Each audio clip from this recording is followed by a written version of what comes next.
Bonjour à tous et merci de nous retrouver sur BFM2. Bonjour Clémence. Bonjour.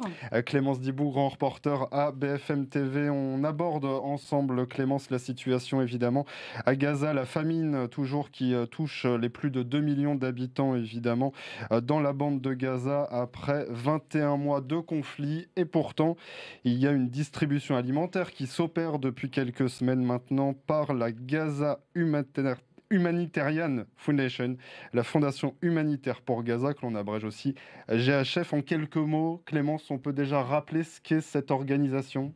C'est une organisation américaine, on va dire agréée par l'armée israélienne. C'est-à-dire que c'est une organisation qui n'est pas très ancienne, qui a été créée un peu ex nihilo en Suisse il y a quelques mois, en mars, pour opérer tout spécifiquement dans la bande de Gaza. Et on va dire qu'elle est proche des États-Unis, elle est proche d'Israël. Ça veut dire que le gouvernement israélien a donné son accord pour que cette ONG-là, et seulement cette ONG-là, reprenne les distributions alimentaires depuis la réouverture, on va dire, à l'aide humanitaire en mars. Et c'est la seule en ce moment qui opère pour distribuer de l'aide alimentaire dans la bande de Gaza. Alors, une organisation qui se faisait plutôt discrète vis-à-vis des médias notamment, mais hier, cette prise de parole donc du porte-parole Chepin Fay, c'est une première qu'il s'adresse à la presse comme ça ouvertement. C'est très compliqué d'arriver à leur parler, nous les journalistes. En fait, il y a une mailing list, on va dire, une boucle de mails à laquelle il faut régulièrement, en tout cas pour moi, demander de réaccéder, parce qu'on n'a pas forcément les communiqués de presse.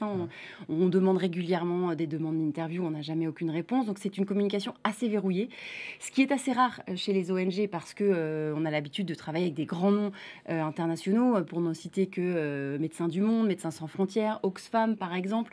En général, on a des très bons rapports avec eux et quand ils peuvent nous fournir des interviews, eh bien, parce qu'ils ont intérêt à communiquer sur leurs actions. Là, on sent que la communication, elle est verrouillée, elle se fait d'abord par les réseaux sociaux. Il y a eu cette conférence de presse hier en ligne depuis Tel Aviv avec quelques questions de journalistes.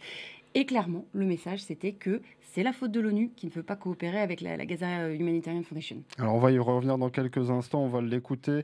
Mais avant cela, Clémence, c'est vrai que ces distributions opérées donc, par GHF sont pas mal critiquées, notamment par des fusillades, des tirs qui ont régulièrement lieu lors de ces distributions. Toujours difficile de savoir d'où viennent ces tirs d'ailleurs, avec beaucoup de morts parmi les Palestiniens. Ce sont des distributions complètement chaotiques. En fait, ce qui est beaucoup critiqué par les anciennes ONG enfin les ONG qui pouvaient travailler jusqu'avant dans la bande de Gaza, c'est qu'il n'y a que 4 points de distribution dans Gaza pour 2 millions d'habitants.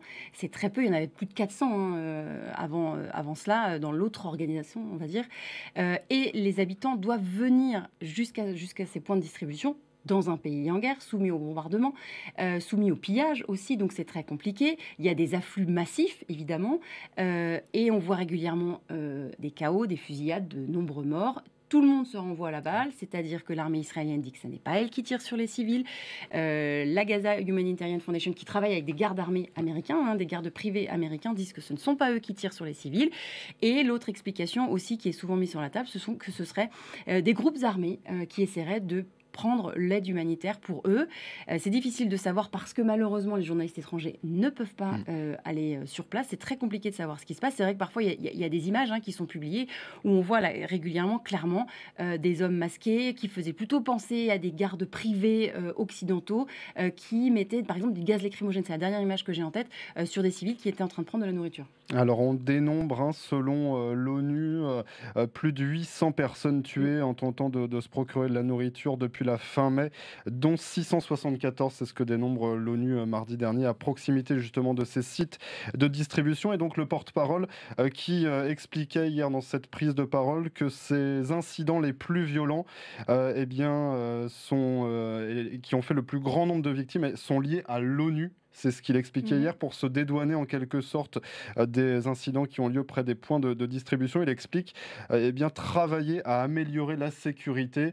Mais comment ça peut s'améliorer, Clémence? Évidemment, comment intervenir? qui pour améliorer la sécurité autour de ces sites de distribution? Le parti pris de cette ONG, qui n'est pas du tout une ancienne ONG qui a l'habitude de coopérer avec les autres ONG, parce qu'elle a été créée un peu de rien juste avant de pouvoir fonctionner, c'est de dire que de toute façon, personne ne veut travailler avec elle, personne n'a intérêt à la voir réussir, c'est son narratif à elle, ne serait-ce les autres organisations internationales ou même l'ONU, parce que personne ne veut travailler avec eux. Donc du coup, il faut montrer qu'ils ne savent pas travailler. C'est le narratif qu'ils essayent de développer tout le temps. Le problème, c'est que l'ONU explique que ça fonctionnait quand même bon an, mal an, plutôt bien quand on parle des distributions alimentaires Mmh. humanitaires, qui étaient certes beaucoup trop basses, mais il n'y avait pas de fusillade jusque-là. Donc l'idée de l'ONU, c'est de dire il faut qu'on reprenne la main sur ces distributions. Les autres ONG sont prêtes aussi à revenir, mais pas en coopérant avec cette Gaza Humanitarian Foundation, qui est surtout, à qui on reproche surtout eh bien, d'avoir une vision partisane, d'être plutôt pro-israélien. Et ça, dans le milieu des ONG, c'est quelque chose qui ne se fait pas parce qu'on est censé arriver sur un terrain en étant complètement neutre. Eh bien, on écoute justement donc le porte-parole de la GHF, Chapin Fay, qui blâmait notamment l'ONU et les autres ONG. Mais le GHF n'a jamais été destiné à répondre à ces besoins seuls de la population. Ce n'est pas suffisant. C'est pourquoi nous avons régulièrement et depuis le début poussé pour que l'ONU et d'autres opèrent à nos côtés à Gaza. Il y a eu de nombreux faux rapports selon lesquels l'ONU n'est pas autorisée à opérer à Gaza, qu'avec 4 sites GHF a remplacé 400 points d'accès de l'ONU. Ce n'est tout simplement pas vrai. Voilà, donc 4 sites de distribution opérés actuellement contre 400 pour le précédent Mhm. dispositif. C'est ce qu'il expliquait, disant donc vouloir eh bien, coopérer avec d'autres ONG, mais ça ne se fait pas actuellement. Non, en fait, l'idée de l'armée israélienne, l'idée du gouvernement israélien d'accréditer cette Mhm. ONG-là, c'est parce que ils étaient sûrs avec cette façon de faire, avec 4 points de distribution où un membre de la famille était habilité à venir, c'était que cette aide humanitaire aille directement aux familles et non pas dans les mains du Hamas. Parce que le problème pour Israël, c'est que l'aide alimentaire, quand elle est distribuée dans plein de points par plein d'ONG différentes, elle peut aller dans les mains du Hamas, dans les combattants du Hamas, et donc restructurer les forces du Hamas. Donc Israël ne veut pas en entendre parler. Et un peu dans les mêmes rares prises de parole, on a eu sur Fox News une interview très très rare du président de cette ONG Gaza Humanitarian Foundation, c'est Johnny Moore, et qui disait qu'il fallait que l'ONU arrête attention parce que les mots sont forts, hein, que l'ONU arrête d'agir comme une mafia et qu'il fallait qu'ils travaillent ensemble. Et ça aussi, c'est encore le narratif d'Israël, parce que Israël estime que l'ONU est partiale, que l'ONU n'est pas neutre quand il s'agit d'Israël et qu'elle demande régulièrement eh bien, à ce que soient revus les rapports ou les sanctions qui sont administrées à l'Israël. Oui, et c'est ce qu'il reproche notamment à l'UNRWA. Mhm. Et là, Oui. il globalise quasiment toutes les Nations Unies. C'est ça qui est assez surprenant de la part là, des propos tenus par le porte-parole. Israël fait valoir que lors de l'attaque du 7 octobre, 12 membres de l'UNRWA sur 13 000 collaborateurs à Gaza auraient participé au 7 octobre. C'est très difficile d'avoir des preuves formelles. Il semble qu'il y ait 13 collaborateurs, 13 Gazaouis qui appartenaient à l'UNRWA, qui étaient plus ou moins liés, en fait c'est très difficile de savoir, aux attaques du 7 octobre, ce qui est évidemment condamnable si c'est le cas bien sûr. Ce qui est reproché aussi à l'UNRWA par Israël depuis de très longue date, c'est d'avoir des manuels scolaires avec des propos parfois antisémites, parfois très limites sur les Israéliens. Et donc ça nourrit un peu ce discours permanent. Et l'UNRWA par exemple a dû fermer son bureau à Jérusalem très récemment. Alors, il y a un autre reproche, une autre accusation qu'a lancé le porte-parole donc hier dans cette visioconférence. Il a expliqué donc s'être rendu sur place donc dimanche. Il va parler d'hier dans le son. Je rappelle donc que cette prise de parole a eu lieu hier, donc lundi. Là, il s'est rendu à Kerem Shalom, Oui. c'est ce qu'il explique. Expliquant voir donc de l'aide alimentaire abandonnée. On l'écoute et on en parle juste après.